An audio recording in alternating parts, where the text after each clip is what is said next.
Haryana civil service से जुड़े सभी एस्पिरेंट को दिशा क्लासेज की तरफ से हमारा नमस्कार। तो व्हाट्सएप ग्रुप है हमारा, उस पर हमने डिस्कशन किया, बच्चों से बात की। बच्चों ने इंडिविजुअल भी जिनके थोड़े स्कोरिंग कम रह रही थी, शर्माते हुए या किसी कारण से अपने नंबर मैसेज के थ्रू इस नंबर पे भेजे कि उनकी कट ऑफ एक्सपेक्टेड क्या रहने वाली है। यहाँ मैं एक्सपेक्टेड कट ऑफ बताने से पहले आपसे दो चीजें यहाँ जरूर शेयर करना चाहूंगा कि एचपीएससी ने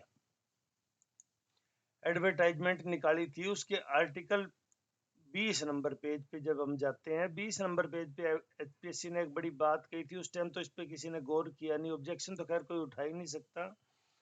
candidate are inform that as the preliminary examination is only a screening test. ठीक है, ये सबको पता था। No marksheet will be supplied to successful और unsuccessful candidate and no correspondence will be entertained by the commission in this regard. यानी किसी तरह की मार्कशीट ना तो प्री क्वालिफायर को दी जाएगी और ना डिसक्वालीफायर को। साथ ही साथ उनको उनके मार्क्स भी नहीं बताए जाएंगे। और इस संबंध में अगर किसी ने कोई आरटीआई लगाई है तो जो पिछली बार जवाब दिए जा रहे थे वही जवाब दिए जाएंगे। यानी सेक्शन उसमें 20 पॉइंट नंबर 20 में ये पर अर्ली मेंशन था कि एचपीएससी प्रीलिमिनरी के एग्जाम नहीं दिखाएगी, जिसका नतीजा क्या निकला। पिछली बार 1,48,000 फॉर्म थे, जो इस बार 93,000 के करीब ही रह गए।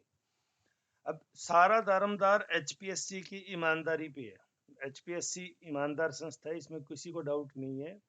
लेकिन जब पिछला अनिल नागर जी वाला विवाद हुआ था तब भी यही एचपीएससी हुआ करती थी। लेकिन तब एचपीएससी की एक अधिकारी की वजह से सारे विद्यार्थियों का, सभी तैयारी करने वालों का सिलेक्शन प्रोसेस है वो डाउट में चला गया था। तो इस बार भी अगर मान लो कोई बच्चा कहता है कि मेरे आंसर की तो एचपीएससी रिलीज करेगी, पिछली बार भी की थी, हालांकि पिछली बार तो कोर्ट का काफी कुछ हुआ था।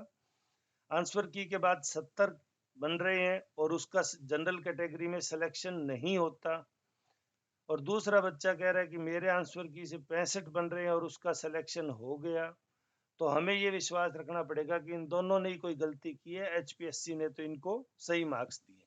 यानी होली सोली सारी ईमानदारी अब एचपीएससी के ऊपर है।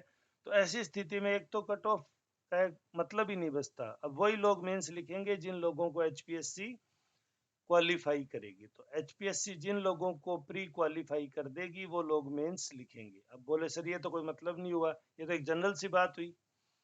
तो जनरल सी बात में हम क्या कह सकते हैं, कट ऑफ जो पेपर था उस पेपर में 15 के करीब सवाल, स्पेशली हर कैटेगरी से, मैं हिस्ट्री से 2, ज्योग्राफी से 2-3 सवाल जो डीप ह्यूमन ज्योग्राफी टाइप के थे, या जो हिस्ट्री में डीप हिस्ट्री के थे, पॉलिटिकल का भी एक सवाल, इस तरह 15 सवाल ऐसे थे जो या तो यूपीएससी का एस्पिरेंट जिसको अच्छी टेस्ट सीरीज मिली हुई थी और जिसने इससे रिलेटेड, उस सवाल से रिलेटेड बैकग्राउंड के सवाल किए, या तो वही करेगा या छोड़ने वाले सवाल थे। यानी ये पेपर 80 से लेके 85 सवाल अटेम्प्ट करने वाला पेपर हुआ करता था, और जिसमें से कट पीट के आपके 60 प्लस या 55 प्लस भी कह सकते हैं, वो आपका इजी स्कोर क्वालिफाई के लिए सफिशिएंट था, क्योंकि 1200 पोस्ट थी।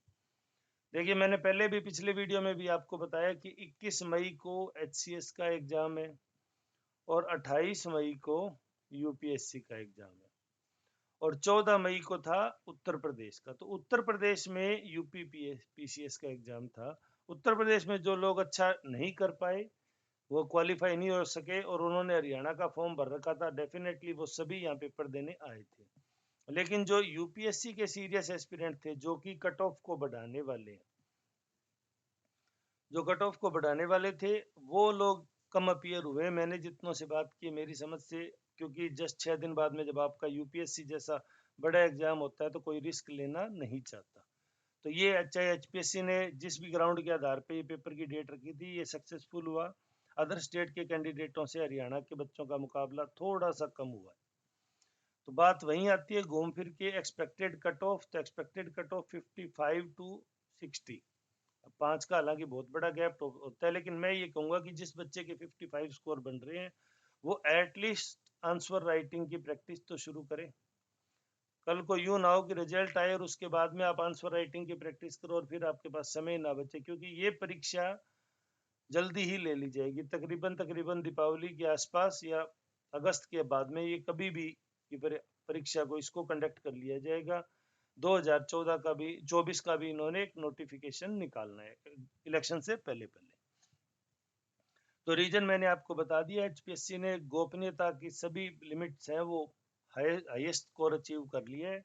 ना तो वो प्रीलिमिनरी के मार्क्स क्वालिफायर को बताएंगे ना डिसक्वालीफायर को, और हो सकता है पिछली बार की तरह कट ऑफ भी ना बताएं। तो आपको सिर्फ अपने नंबर आंसर की से देखने हैं। कौन सी आंसर की से? ऑफिशियल आंसर की से।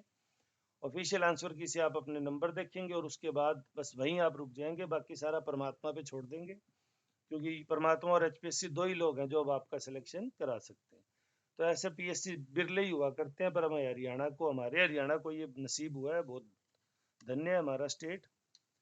आपकी इस मामले में क्या राय कमेंट सेक्शन में बता सकते हो। वीडियो में अंत तक जुड़े रहने के लिए धन्यवाद। आपका दिन शुभ हो।